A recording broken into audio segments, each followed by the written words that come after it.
This has come off of that Deal of Ale milk tank with all the moisture problems. I don't know if you can see in there. I think that should be purple on these. It's I think it's an Alco Sightglass.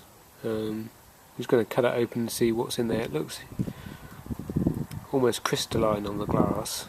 I was having a discussion with my colleague as to whether the discoloration is down to them overheating it when they've brazed it, and as you can see the label's melted.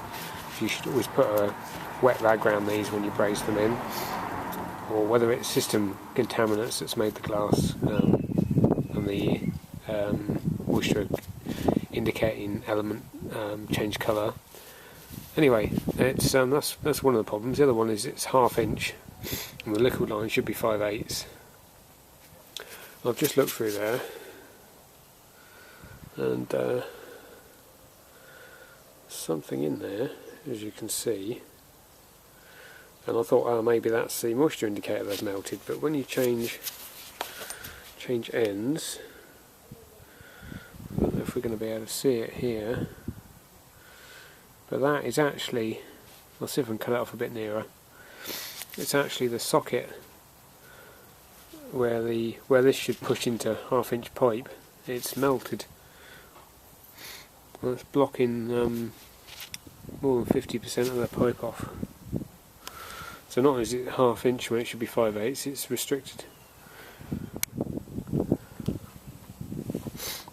So you can see it's not really in there by much anyway.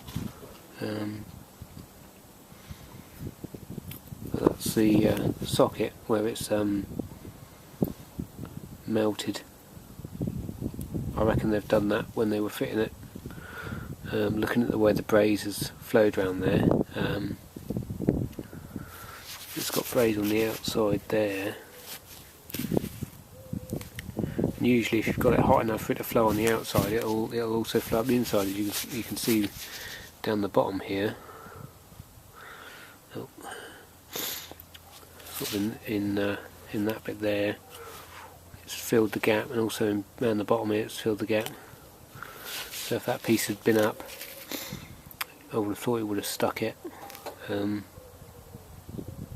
only other thing is where it's got moisture in there, it could have had water in. If it was sat this way up and it's had moisture in there, it could have frozen and pushed it in. But I would have thought you'd have also got a bump on the outside of the pipe as well.